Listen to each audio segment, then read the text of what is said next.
practice, heart wisdom is a state of dynamic balance of all aspects of the self, centered around the harmonizing governance of the heart. In our culture, this particularly means the balance between the heart and the mind. Descartes said, "I think, therefore I am." Well, I don't think so. Conscious thought is a wonderful gift. It moves us from just being part of an environment to being a creative force in that environment.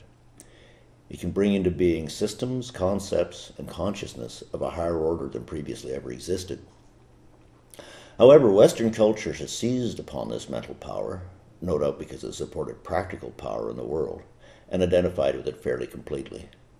This glorifying of the mind at the expense of the other aspects of the human experience, and the result has been a gross imbalance in our concept of self and the culture we've created. To a large extent, our native spiritual longings were discredited with the great doubts raised about religion by rationality, effectively throwing out the baby with the bathwater. At the same time, our bodies, the sacred expression of spirit and matter inspired, were further devalued from a vessel to hold the soul to an organic robot at the service of the conscious mind.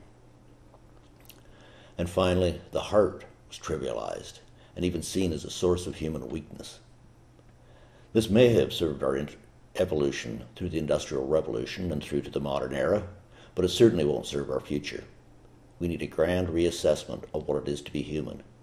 In particular, we're entering into an era wherein the powers of the heart will be critical, not just to our well-being, but to our very species' survival.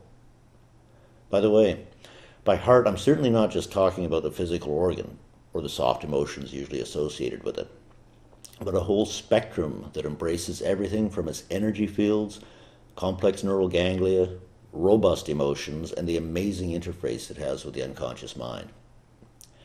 Hence the emphasis on the heart, because the mind without a heart is sociopathic, opportunistic predator. The spirit without the heart is an ungrounded longing that is, with its most powerful capacity for resonance with the divine, disabled, and of course the body simply could not exist without it. I'm suggesting that not only is the heart an essential component, but the central component of our being. It sits at our physical, energetic, emotional, instinctual, and spiritual center. And it governs them all, or I think it should. It's the source of compassion, love, courage, and inspiration.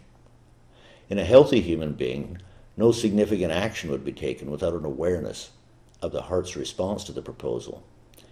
If neither fear nor rationalization were allowed to displace this function, we'd live in a world guided by love, courage, compassion, and positive creativity. This, in fact, is both our birthright and our future, if we are to have one.